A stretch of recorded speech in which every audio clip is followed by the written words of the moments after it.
السلام علیکم ورحمۃ اللہ وبرکاتہ ان الحمد للہ نحمده ونستعینه ونستغفره ونعوذ باللہ من شرور انفسنا ومن سیئات اعمالنا من يهده الله فلا مضل له ومن يضلل فلا هادي له أشهد أن لا إله إلا الله وحده لا شريك له وأشهد أن محمدا عبده ورسوله أما بعد اللہ مالک کا احسان عظیم ہے جس نے ہماری ہدایت کے لیے کلام الہی قرآن مجید کو نازل فرمایا،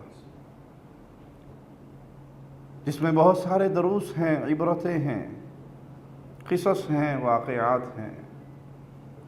اسی لیے قرآن حکیم پہ غور کرنے کا حکم دیا گیا ہے۔ اللہ مالک کی آیات کو پڑھیے، سنیے، غور کیجیے، سمجھیے۔ کلام الہی کو سمجھے بغیر یہ اپنے دل کے اندر تصور بٹھا لینا کہ ہم کامیاب ہیں، یہ بڑی ہی خطرناکی والی بات ہے۔ کامیاب وہی ہے جو اللہ کی کتاب پہ عمل کرتا ہے، اور جو اللہ کی کتاب کو سمجھتا نہیں، اس نے صرف عربی عبارت کو پڑھنا ہے ثواب کی نیت سے، معنی اور مفہوم کو نہیں جاننا، اس پہ غور و فکر نہیں کرنا، اللہ نے کیا کہا ہے، کس سے منع کیا ہے، کیا حلال ہے، کیا حرام، اس کو نہیں دیکھنا، تو اس کی اس عربی عبارت کو پڑھنے کا اس کو کیا فائدہ ہوگا اگر وہ اس راستے پر نہ ہوا جو راستہ کتاب الہی بیان کرتی۔ ایسے لوگوں کے بارے میں مالک کیا کہتا ہے، افلا یتدبرون القرآن ام علی قلوب اقفالها، یہ لوگ قرآن حکیم میں غور و فکر کیوں نہیں کرتے؟ غور و فکر سے معنی کیا؟ اس کو سمجھنا، اس کی آیات پہ تدبر کرنا، اللہ یہاں کیا حکم دے رہا ہے، ہمیں کس چیز سے منع کر رہا ہے، یا ان کے دلوں پر تالے لگ گئے ہیں جو قرآن حکیم کی آیات سے نصیحت نہیں پکڑتا، گویا اس کے دل پہ تالا ہے۔ جس کو قرآن حکیم شفا نہ دے اس کو شفا کہاں ملے گی؟ جس کو قرآن حکیم سے صراط مستقیم نہ ملے اسے کہاں سے ملے گا؟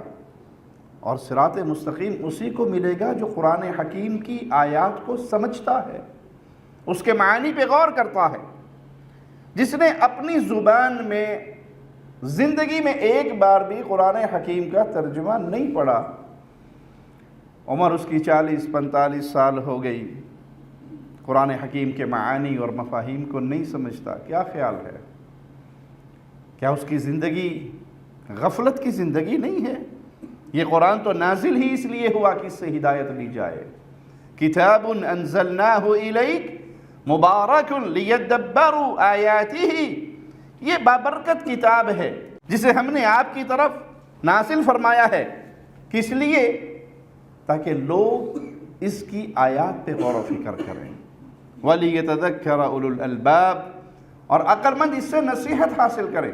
یہ قرآن حکیم تعویذ گنڈوں کے لیے نہیں آیا، قسم اٹھانے کے لیے نہیں آیا، جھگڑوں کے فیصلے کے لیے سر پہ رکھنے کے لیے نہیں آیا۔ یہ قرآن حکیم اس لیے نازل ہوا کہ اس کی آیات پر ہم غور کریں، اس کی آیات سے زندگی گزارنے کا سبق سیکھیں، یہاں سے عقل اپنی استعمال کرتے ہوئے عقل مندی کے راستے پہ چلیں، اس قرآن حکیم کے مفاہیم کو مانیں۔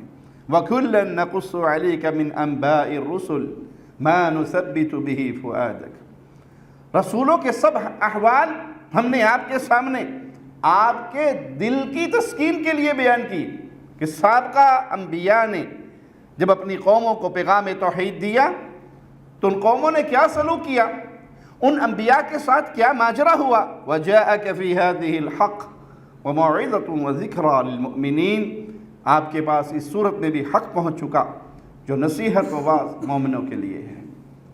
تو اللہ مالک نے سابقہ انبیاء کے حالات بیان کیے تاکہ یہ امت محمدیہ بھی ان سارے حالات کو اپنے سامنے رکھے کہ جب بھی نبیوں نے کتاب و سنت کی دعوت دی، قوم نے ان کے ساتھ کیا ظلم و ستم کیا، کس طرح ان کی زندگیوں کے اندر پریشانیاں آئی۔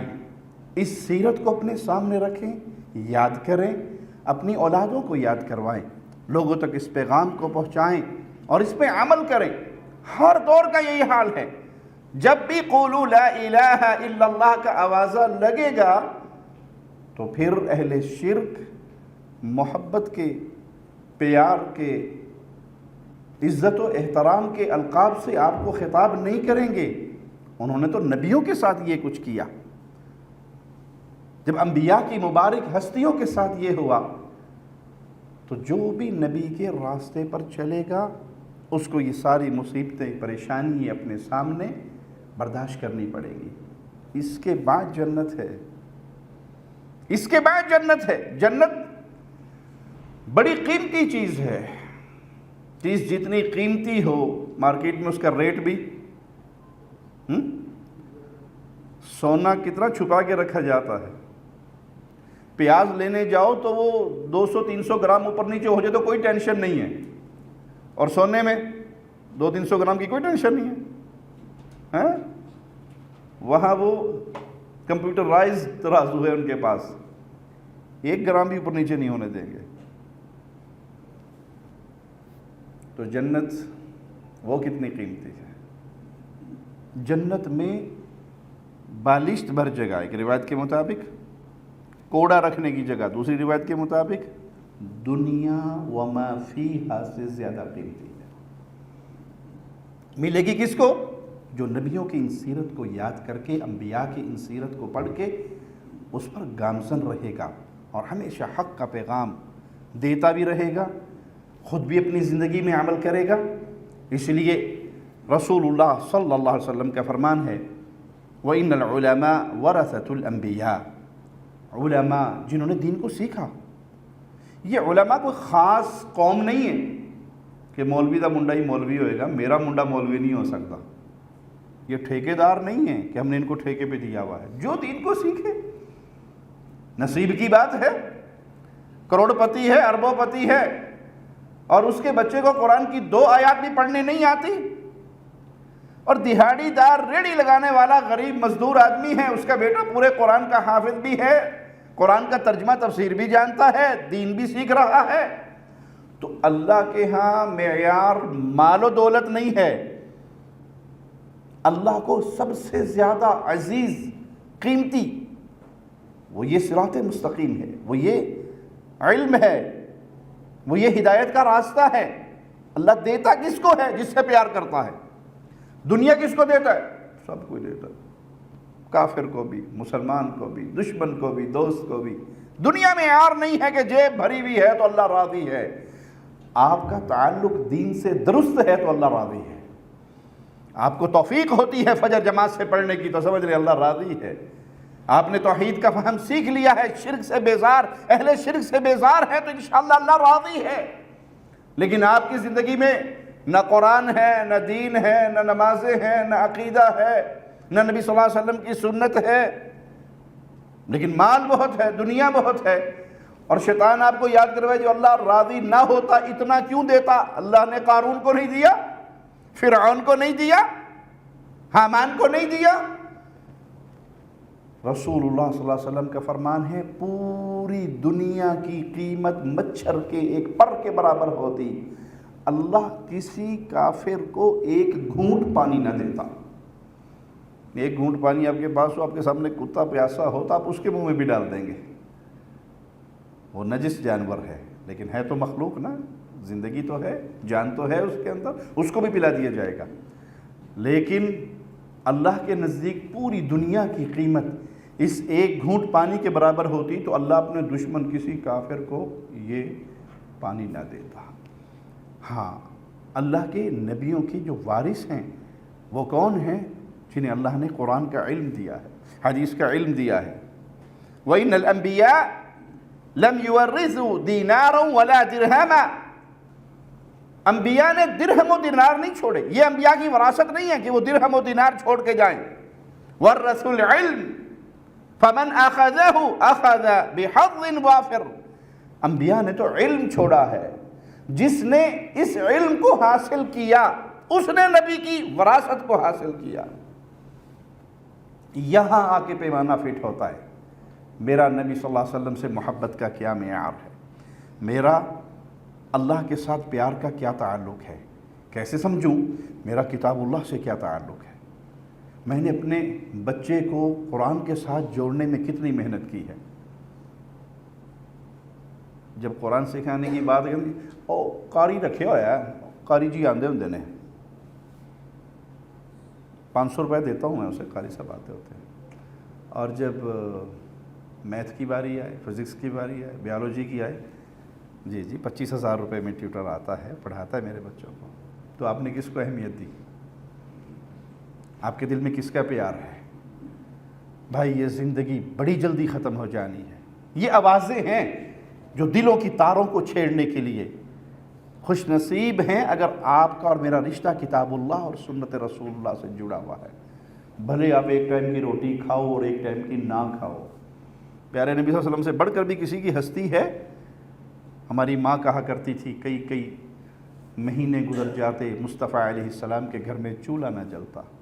اگر یہ زیادہ نعمتوں کا ہونا، زیادہ مال کا ہونا، اللہ کی رضامندی اور مال کا نہ ہونا اللہ کی ناراضگی ہے، تو رسول اللہ صلی اللہ علیہ وسلم کے گھر میں تو کئی چاند غروب ہو جاتے اور چولہا نہ جلتا۔ پوچھنے والے نے پوچھا گزارا کیسے ہوتا؟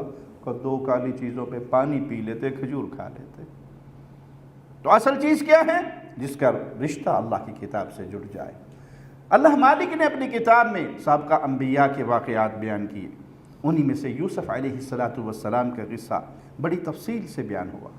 اس کو بہترین قصہ بھی اللہ مالک نے قرار دیا۔ ایک پوری سورت جو یوسف علیہ السلام کے نام پر ہی ہے، اس قصے کی ابتدا میں جس بیماری کا ذکر ہوا وہ حسد کی بیماری ہے۔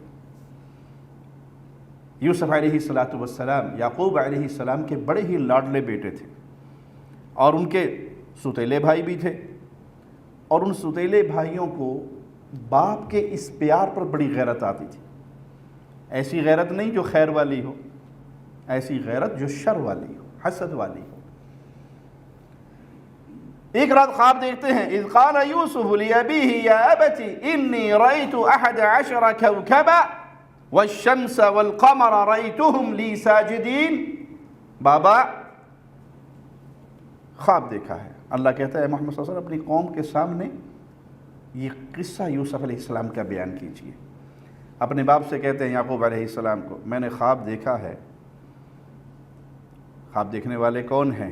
یوسف بن یعقوب بن اسحاق بن ابراہیم، کریم ابن کریم ابن کریم ابن کریم، انبیاء کی نسل سے۔ اور خواب میں کیا دیکھتے ہیں؟ 11 ستاروں کو اور سورج چاند کو دیکھا، وہ سب مجھے سجدہ کر رہے ہیں۔ بعض مفسرین نے لکھا کہ یہاں 11 ستاروں سے مراد یوسف علیہ السلام کے بھائی جن کی تعداد بھی 11 تھی، اور چاند سورج سے مراد ماں باپ۔ اور خواب کی تعبیر 40 یا 80 سال کے بعد اس وقت سامنے آئی جب یہ سارے بھائی اپنے والدین سمیت مصر گئے اور یوسف علیہ السلام کے سامنے سجدہ ریز ہوئے۔ باپ یہ سنتے ہی کہ میں نے یہ خواب دیکھا ہے، باپ بھی نبی ہے، خواب کی تعبیر بھی جانتے ہیں، فوراً کیا کہتے ہیں؟ قال یا بنی لا تقصص رؤیاک علی اخوتک، اپنے بھائیوں کو یہ خواب نہ سنا دینا۔ سبحان اللہ، خواب پر بھی حسد ہے کہ خواب کے اندر کوئی خیر مل رہی ہے تو وہ تیرے لیے کوئی پریشانی نہ کریں، فَيَكِيدُوا لَكَ كَيْدًا، وہ کوئی فریب کاری نہ کرے۔ حسد برا ایسے نیکیوں کو کھاتا ہے جیسے لکڑی آگ کو کھاتی ہے۔ حسد کیا ہے؟ کہ فلاں کے پاس جو یہ نعمت ہے اس سے چھن جائے، مجھے ملے یا نہ ملے، اس کے پاس نہیں رہنی چاہیے، اسے یہ خیر نہیں ملنی چاہیے۔ اچھا حسد کیا ہے؟ آپ دیکھتے ہیں کہ آدمی اللہ کے نام پہ مال دیا اللہ نے، مسجدیں بنوا رہا ہے، مدرسے بنوا رہا ہے، یتیموں بیواؤں مسکینوں پہ خرچ کر رہا ہے، کنویں کھدوا رہا ہے، خیر کے کاموں میں لگا ہوا ہے۔ اچھا حسد کیا ہے؟ اللہ تو نے جیسے اس کو دیا ہے مجھے بھی اگر دے نا، میں بھی تیرے نام پہ یوں ہی خرچ کروں۔ یہ خیر والی بات ہے، اس میں شر نہیں ہے۔ برا حسد کیا ہے؟ اینو نہ لبے، مینو پاویں لبے نہ لبے، پر اینو مجھے ملے نہ ملے، اس کو اس سے محروم جانا چاہیے۔ وہ کہتے ہیں بادشاہ نے 2 قاتل منگوائے جن کو اس نے پھانسی کا ٹائم آ چکا تھا، جلاد کو کہا کہ ان کی گردنیں اتارنی ہیں، لیکن ان سے آخری خواہش پوچھ لو۔ بادشاہوں کا ایک انداز ہوتا ہے، چلو جی آخری خواہش آپ کی پوری کر دیں، اس کے بعد ابھی گردن مار دی جائے گی۔ نے کہا جی بس ٹھیک ہے، اگر آخری خواہش آپ نے ہماری پوری کرنی ہے۔ تو ایک بولا میری بوڑھی ماں ہے، مجھ سے بہت پیار کرتی ہے، ایک دفعہ اسے دیکھ آنے کی اجازت دے دو، ماتھا چوم لوں، گلے ماں کے ہاتھ چوم لوں، ماں سے پیار لے لوں، پھر تو مری جانا۔ کہا منظور ہے آپ کی خواہش۔ اس سے پوچھو جگلے سے، ہاں جی تواڈی کی خواہش ہے؟ اس نے کہا یہ اپنی ماں کو ملے بغیر مرے، اس کو اس کی ماں سے نہیں ملنے دینا۔ اس نے کہا تجھے کیا ملے گا؟ کہتا بڑی چاساسی، بڑا سواد آئے گا۔ ایدی گل نہ پوری ہوئے، مر جائے بھی۔ یہ کیا ہے؟ حسد کی آگ میں جلا ہوا ہے۔ اس کے پاس گاڑی ہے، ایکسیڈنٹ ہو گیا تو ختم ہو جائے، تجھے کیا ہوگا؟ مجھے کوئی چس بڑی ہے۔ یہ چس جو ہے نا، یہ حسد کی آگ ہے جو نیکیوں کو جلا کر راکھ کر دیتی ہے۔ حسد دو چیزوں میں جائز ہے۔ کسی کو اللہ نے قرآن حکیم دیا ہے، وہ راتوں کو اٹھتا ہے، نمازیں پڑھتا ہے، پیاری آواز میں تلاوت کرتا ہے، تو اللہ جیسے تو نے اسے یہ علم دیا ہے مجھے بھی دے دے، جائز ہے۔ تو نے اسے مال دیا ہے، یہ تیرے راستے میں خرچ کرتا ہے، مجھے بھی دے دے، جائز ہے۔ لیکن کوئی نعمت اس کے پاس ہے، وہ اس سے چھن جائے، مجھے ملے نہ ملے، یہ برا حسد ہے۔ تو اپنے بیٹے سے کہتے ہیں کہ یہ تیرے خلاف کوئی پلاننگ کریں گے، اپنے بھائیوں کو نہ بتانا۔ ان الشیطان للانسان عدو مبین، انسان کا کھلا دشمن کون ہے؟ شیطان ہے۔ یہ شیطان انسان کا کھلا دشمن ہے۔ یہ ایسی پلاننگ، ایسی سوچے، دل میں ایسی باتیں، ایسے وسوسے ڈالے گا کہ تیرے بھائیوں کو تیرے خلاف کرے گا۔ تو ان کے سامنے یہ بات، یہاں ایک درس اور ملتا ہے کہ اپنی نعمتوں کو، آپ کو جو خیر ملی ہے نا، اس کو چھپا کے رکھو، اس کو اوپن نہ کرو، خاموشی سے۔ جو خیر ملی اللہ تیرا شکر ہے، پردہ پہ رہنے دو۔ ہم اسی پہ چل رہے ہیں جی۔ ہمارے سامنے تو کھانا کو مزدار آج بھی، ایک منٹ جی ابھی سٹارٹ نہیں کرنا، میں ادھر اس کی تصویر لے کے نا انسٹاگرام پہ ڈال دوں۔ یہ ہم نے خیر کو چھپایا، ہم نے لوگوں کو دعوت دی کرو حسد۔ ایک بندہ دال مسور آگے رکھ کے بیٹھا ہے اور آپ مندی آگے رکھ کے بیٹھے ہیں، اور آپ اس کو فیس بک پہ، اکاؤنٹ پہ، اپنے سٹیٹس پہ لگا رہے ہیں، گروپس میں ڈال رہے ہیں، تو کیا خیال ہے؟ وہ کہے گا نہیں انشاءاللہ راتی ڈھیڈ پیڑ ہوئے تیرے، کہے گا نا، پیٹ درد میں پڑے رہو ساری رات، تو اس غریب نے تو دال کھانی ہے۔ تو اپنے معاملات کو، جو خیر ملی ہے، وہ ہر کسی کے سامنے بیان نہ کرو، کیونکہ ہر کوئی دعا دینے والا نہیں ہوتا، ہر کوئی آپ کی خوشی میں خوش ہونے والا نہیں ہوتا۔ کسی کو بتا رہے میرے بچے اتنے نیک ہیں، اس کے بچے نماز بھی نہیں پڑھتے، تو کیا کہے گا؟ مولی صاحب تے تار گئے جی، اسا رول گئے۔ تو اس لیے اپنے معاملات کو چھپا کے رکھو۔ یعقوب علیہ السلام نے خواب سے اندازہ لگا لیا کہ ان کا یہ بیٹا بڑی عظمت والا، شان والا ہوگا۔ پھر انہیں اندیشہ ہوا کہ یہ خواب اگر اس کے بھائیوں نے سن لیا، اس کی عظمت کا اندازہ لگا کر کہیں وہ اسے نقصان نہ پہنچائیں۔ یہ بھائیوں کی مکر و فریب کی وجہ جو بیان کی وہ کیا ہے؟ شیطان انسان کے دلوں میں وسوسے ڈالتا ہے، اور شیطان انسان کا ازلی دشمن ہے۔ ہمیشہ وہ بغض، حسد، کینہ، غیبت، چغلی، ادھر کی ادھر، ادھر کی ادھر۔ شیطان کوئی موقع خالی نہیں چھوڑتا، جہاں اسے موقع ملے وار کرنے کا تو وہ وار کرنے کا کوئی موقع خالی نہیں چھوڑتا۔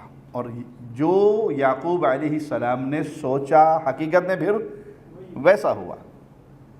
وَكَذَلِكَ يَجْتَبِيكَ رَبُّكَ وَيُعَلِّمُكَ مِن تَأْوِيلِ الْأَحَادِيثِ، اسی طرح تیرا پروردگار تجھے برگزیدہ کرے گا اور معاملہ فہمی یا خوابوں کی تعبیر بھی سکھائے گا۔ جس طرح تیرے رب نے تجھے یہ انتہائی عظمت والا خواب دکھایا، اس کے لیے اللہ تجھے چن لے گا، بزرگی کے لیے چن لے گا۔ خوابوں کی تعبیر یوسف علیہ السلام کے قصے کے اندر اس کے کئی مواقع پر ذکر آیا ہے۔ وَيُتِمُّ نِعْمَتَهُ عَلَيْكَ وَعَلَىٰ آلِ يَعْقُوبَ، اور اپنی نعمت تجھے بھرپور عطا کرے گا، اور یعقوب کے گھر والوں کو بھی۔ كَمَا أَتَمَّهَا عَلَىٰ أَبَوَيْكَ مِن قَبْلُ إِبْرَاهِيمَ وَإِسْحَاقَ إِنَّ رَبَّكَ عَلِيمٌ حَكِيمٌ، جیسے اس نے تیرے دادا، تیرے پردادا ابراہیم و اسحاق کو بھی اپنی بھرپور نعمتیں دی۔ یقیناً تیرا رب بڑے علم والا اور زبردست حکمت والا ہے۔ یہ خیر جو تیرے دادا اور پردادا کو ملی، اللہ اس خیر کا ایک بہت بڑا حصہ تجھے بھی دے گا۔ یوسف علیہ السلام اور ان کے بھائیوں کے اس واقعے میں پوچھنے والوں کے لیے بڑی نشانیاں ہیں۔ یہ کتنی عظمت والا قصہ ہے، اس میں کتنی صداقتیں موجود ہیں، صداقتوں کی نشانیاں موجود ہیں۔ اذ قالوا لیوسف واخوہ احب الی ابینا منا ونحن عصبہ۔ ابھی ستیلے بھائی کیا کہتے ہیں کہ یوسف اور اس کا بھائی بنیامین ہمارے بابا کو بڑا لاڈلا ہے، وہ زیادہ پسند کرتے ہیں ان کو، حالانکہ ہم طاقتور ہیں، ہم جماعت ہیں، ہم تعداد میں بھی زیادہ ہیں، لیکن یہ ان دو سے زیادہ پیار کرتے ہیں اور ہم سے کم کرتے ہیں۔ ان ابانا لفی ضلال مبین، کوئی شک نہیں کہ ابا جان کھلی غلطی پر ہیں۔ یہ تانے اکثر ملتے ہیں نا سننے کے باپ کو، مجھے تانوں کی پتہ ہے۔ بچہ یہ سمجھتا ہے کہ جس مقام پر میں پہنچ چکا ہوں ابو اس مقام پر، حالانکہ ابو اسی مقام سے ہو کر گزرے ہوتے ہیں۔ عقل مند بچہ کون سا ہوتا ہے؟ جو باپ کے تجربات سے اس سے فائدہ اٹھائے، اور بے وقوف کون ہوتا ہے؟ جو خود ٹھوکرے کھا کر پھر ابا جی تسی ٹھیک کہندے سو۔ اسی لیے جب انسان خود 40-45 سال کی عمر میں پہنچتا ہے نا، اور اس کا 15-16 سال کا بیٹا ہوتا ہے، اس وقت اسے خیال آتا ہے کہ ہو ابا جی بالکل ٹھیک کہتے تھے۔ کیوں؟ اس نے باپ کے ساتھ جو سلوک کیا ہوا ہوتا ہے وہ اس کا بیٹا اس کے ساتھ کر رہا ہوتا ہے۔ جو ابا جی اس کو سمجھایا کرتے تھے نا، اور یہ نہیں ہے اب کیا پتہ، پرانے دور کے آدمی ہے، اب نیا ترقی یافتہ دور ہے، یہ ہے یہ ہے یہ، جو یہ زبان چلایا کرتا تھا اور باپ بوڑھا صبر کر لیا کرتا تھا، جب اس کا بیٹا اس سٹیج پہ آ کے اس کو تنگ کرنا شروع کرتا ہے نا تو پھر اسے اپنا باپ یاد آتا ہے۔ لیکن اس وقت اکثر باپ پھر مٹی کے نیچے جا چکے ہوتے ہیں۔ اس لیے زندگی میں اپنے ماں باپ کو دکھ نہ دیجیے، ان پر زبان دراز نہ کیجیے۔ باپ بوڑھا ہو کے نہیں مرتا، باپ جب یہ سمجھ لے کہ اولاد مجھے اپنا بوجھ سمجھنے لگ گئی ہے پھر بابا مر جاتا ہے۔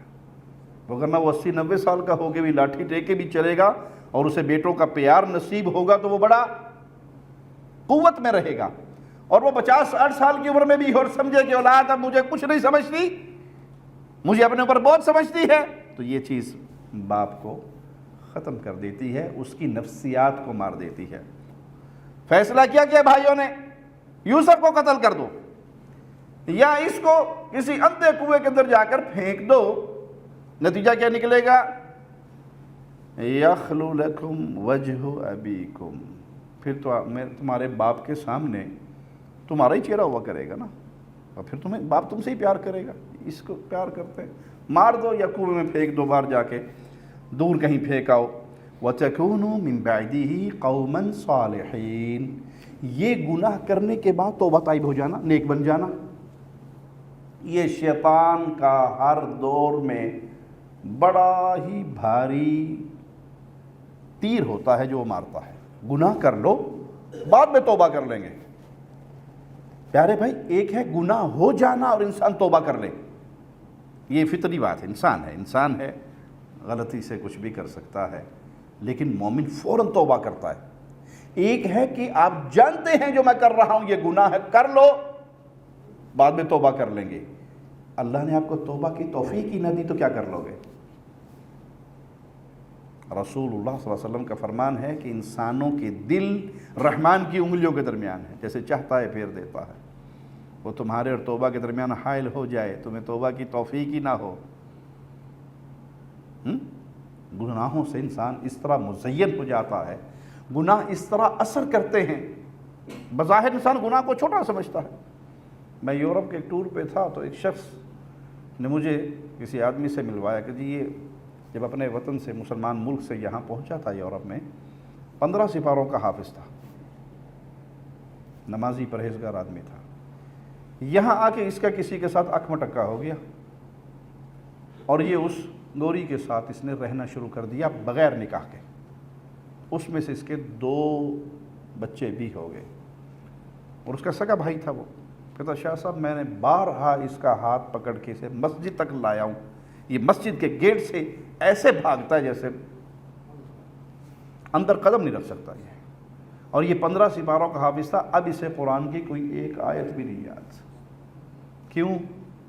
اس گناہ کو معمولی سمجھا کہ چلو کوئی نہیں 2-4 راتیں گزار لیں گے، بعد میں توبہ کر لیں گے، اور پھر زندگی اسی گناہ میں ڈوب گئی. ابن کثیر رحمہ اللہ ایک بہت بڑے مجاہد کا، قرآن کے حافظ کا، قاری کا، اللہ کے راستے میں جہاد کرنے والے کا ذکر کر کے پھر اسے بد دعا دیتے ہیں. کس بات پہ؟ وہ ہر مارکے کے اندر فرنٹ لائن پہ ہو کے لڑا کرتا تھا، اور مسلمان ایک کفار کے قلعے کے اوپر ان کو گھیرے میں لے چکے تھے.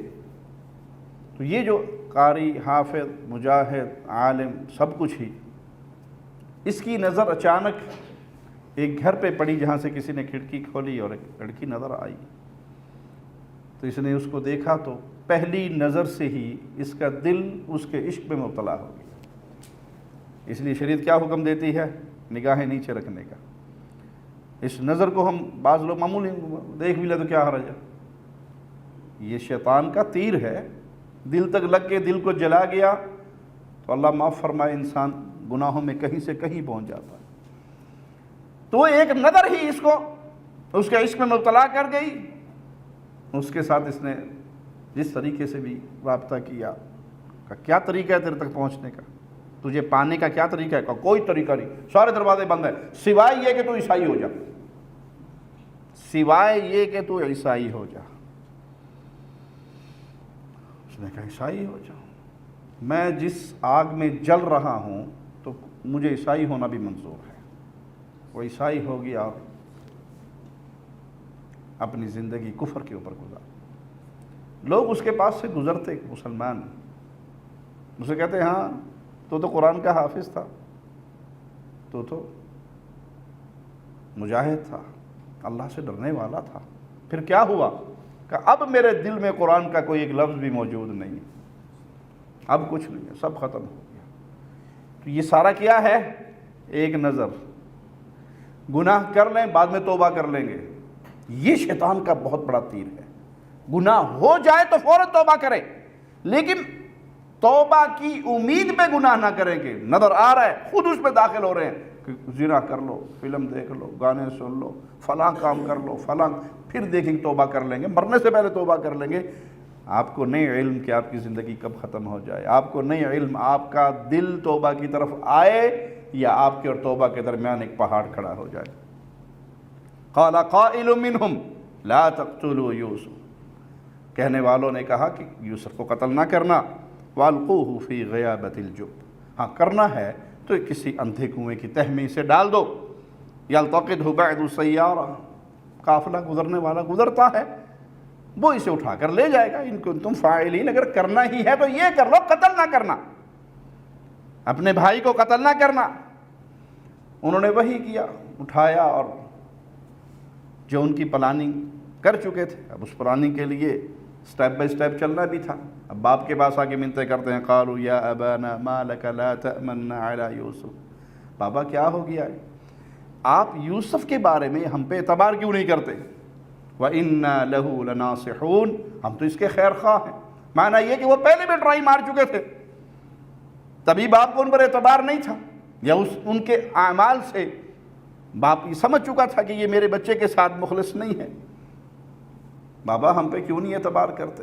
یہ تو ہمارا بھائی ہے اور ہم اس کے ساتھ نصیحت کرنے والے ہیں. ارسلہ معنا غدا یرتع ویلعب، صبح اس کو ہمارے ساتھ بھیجیے، ہم نے آؤٹنگ پہ جانا ہے، کھیلے گا، کودے گا، سیر کرے گا، مزہ کرے گا. وَإِنَّا لَهُ لَحَافِظُونَ، اور ہم اس کی نگرانی کرنے کے لیے اس کی ذمہ داری پوری اٹھاتے ہیں.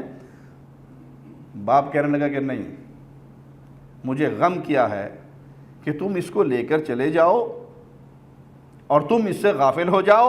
وَأَخَافُ أَن يَأْكُلَهُ الذِّئْبُ، اور کوئی بھیڑیا آئے اور میرے بچے کو اٹھا کے لے جائے، وہ اسے کھا جائے.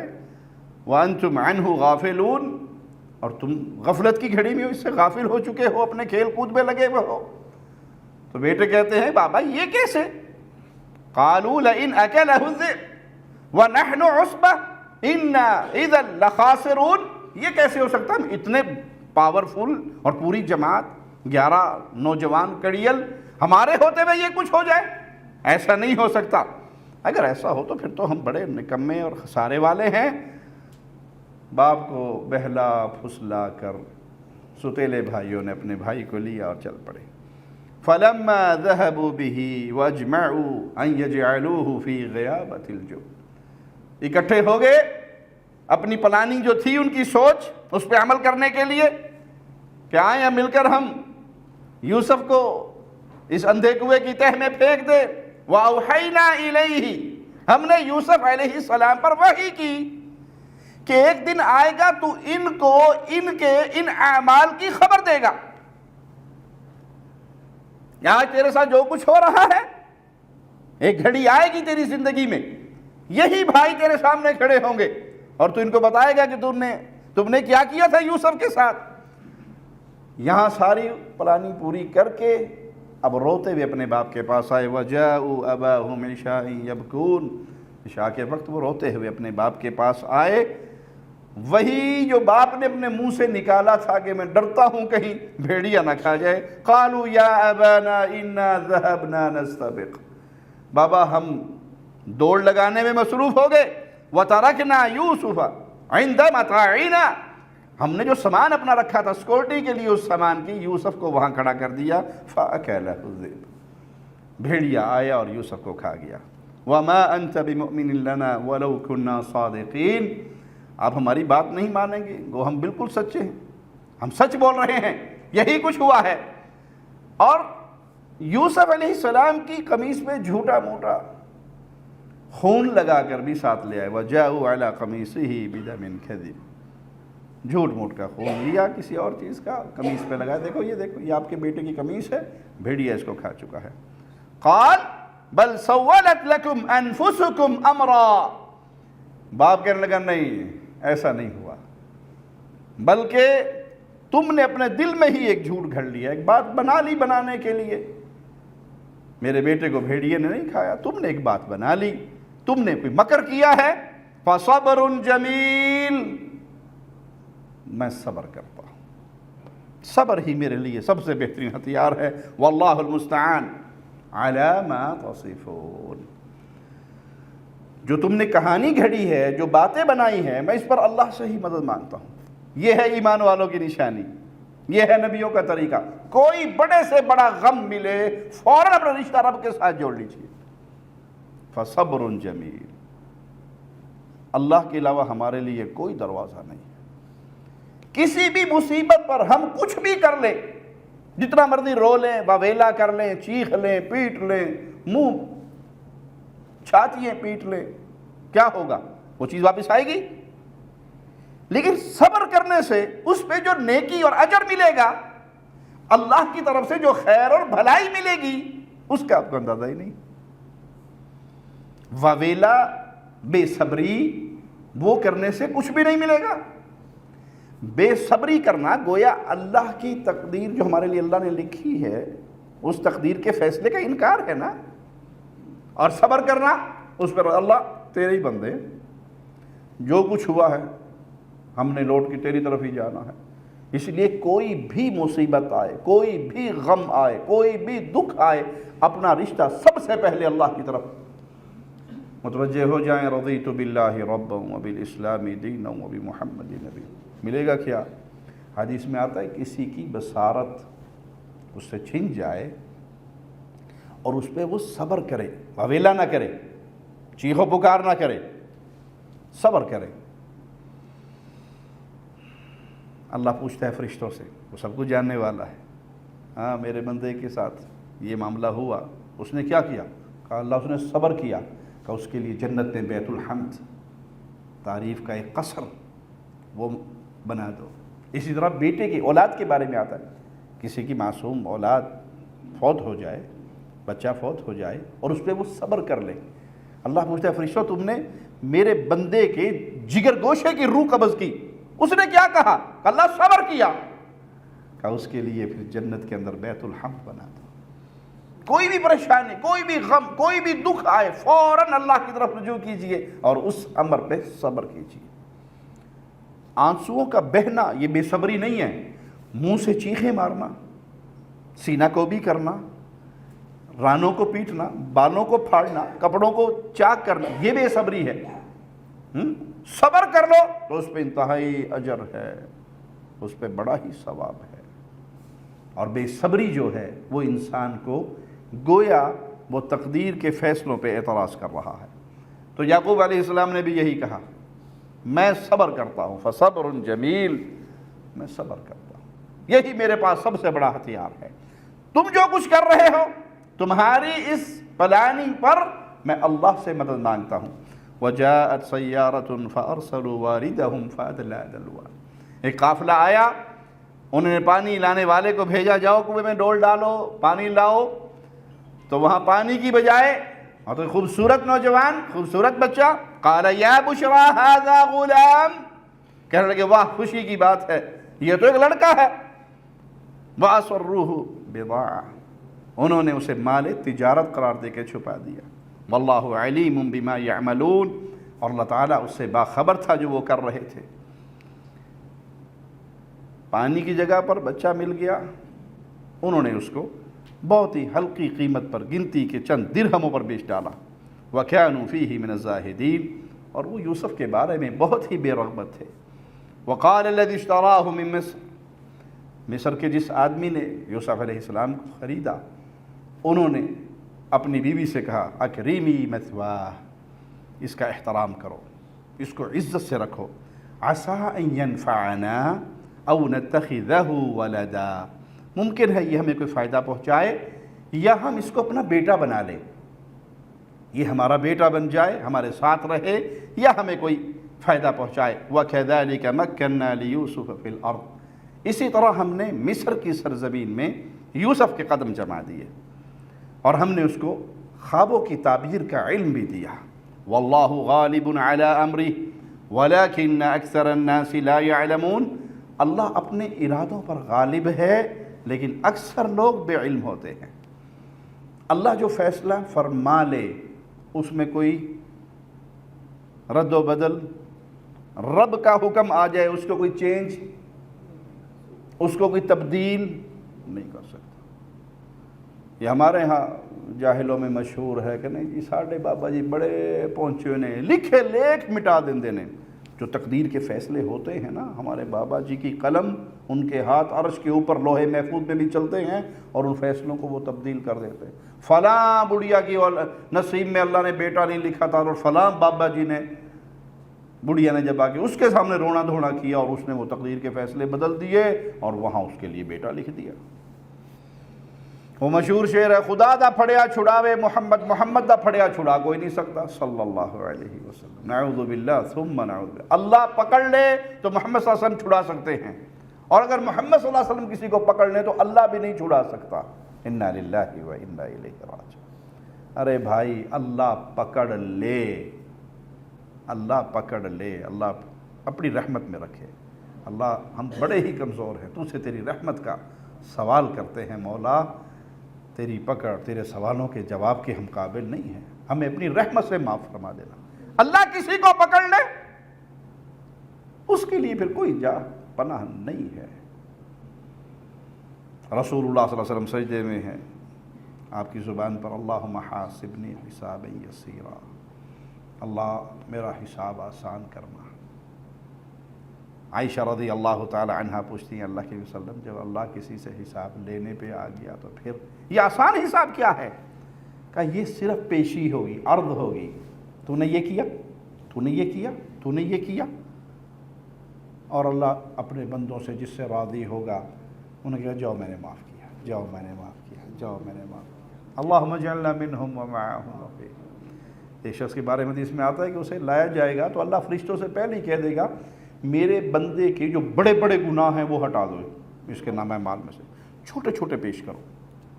تو وہ جب چھوٹے چھوٹے اعمال پیش ہوں گے، تو نے یہ کیا، تو نے یہ کیا، تو نے، بندہ اقرار کرتا رہے گا ہاں ہاں، اور بندہ ڈر کانپ سے خوف سے اس کا برا لگا کہ چھوٹے چھوٹے گناہوں پر ابھی تو پکڑ شروع ہوگی، جب بڑے بڑے کی فائل کھلے گی پھر کیا ہوگا؟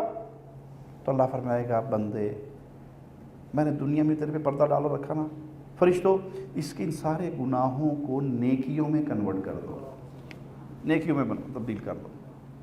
بندے کو تھوڑا سا حوصلہ ہوگا کہ اللہ یہ تو چھوٹے چھوٹے گناہ ہیں، میں نے کچھ بڑے بڑے بھی کر رکھے ہیں۔ کیا مطلب؟ چھوٹے گناہوں کی چھوٹی نیکیاں تو بڑے گناہوں کی پھر بڑیاں بنن گیاں۔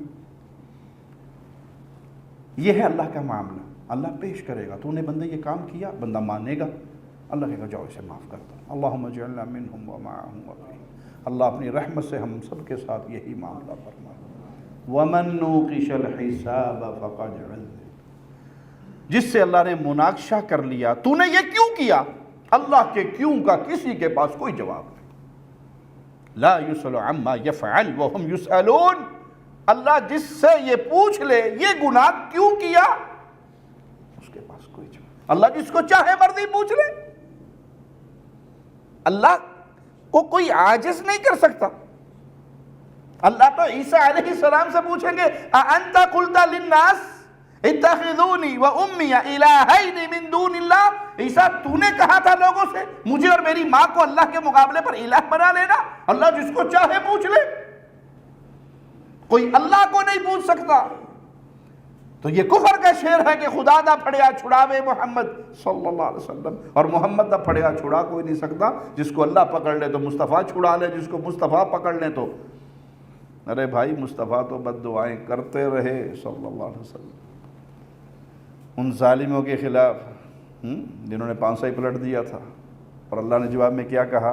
لیس لک من الامر شیء، آپ کا اختیار ہی نہیں ہے اے محمد صلی اللہ علیہ وسلم، آپ کا اختیار نہیں ہے، میں چاہے انہیں معاف کر دوں چاہے انہیں عذاب دوں، کیا انہوں نے ظلم ہے۔ تو جس سے اللہ پوچھے اس کے سامنے اور پھر جائے پناہ نہیں ہے۔ اس لیے ہمیشہ اللہ سے سوال کیجیے کہ اللہ تو سے تیری عافیت کا سوال کرتے ہیں، اللہ اپنی رحمت والا معاملہ فرمانا، اللہ اپنی عافیت میں رکھنا۔ اللہ بڑے کمزور ہیں، بڑے ہی گناہ گار ہیں، لیکن تیرے بندے ہیں۔ جس طرح دنیا میں ہمارے گناہوں پہ مولا تو نے پردہ ڈالا ہے، قیامت کے دن بھی پردے ڈال دینا۔ اپنی رحمت سے ان میں شامل فرما دے جن کے گناہوں کو تو اپنی رحمت سے معاف فرما کر بغیر عذاب کے، بغیر حساب کے، بغیر کسی سابقہ عقاب کے اپنی رحمت سے جنت عطا فرمائے گا۔ اقول قولی ھذا واستغفر اللہ لی ولکم ولسائر المسلمین۔